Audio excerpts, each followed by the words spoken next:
Christian faith began in Jerusalem with a cross and the empty tomb. From there, through the power of the Holy Spirit, it rippled out into the world, going first to Judea and then Galilee, continuing to spread. It went to Samaria, Antioch, Ethiopia, and Asia Minor. Christianity was rapidly becoming a worldwide faith.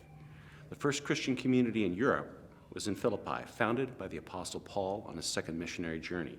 It was composed largely of Gentiles, but they were on fire for the faith.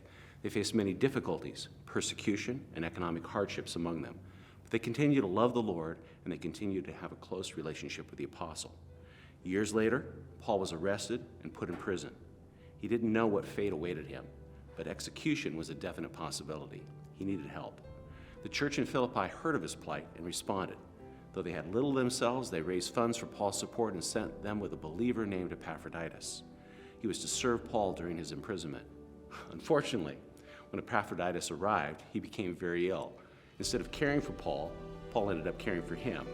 When he recovered, Paul felt it was best to send him home. So he wrote this letter. Despite his circumstances, it is a thankful and positive letter, full of gratitude and joy.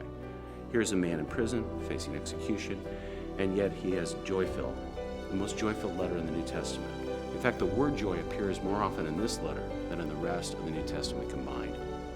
I don't know about you, but that speaks to me in a powerful way of hope, a hope that can bring joy even in the darkest of times. It gives meaning and faith and purpose, a faith that can take me all the way through life and death. That's what this story is all about, the joy of the gospel, and I hope it brings joy to you and me in this study.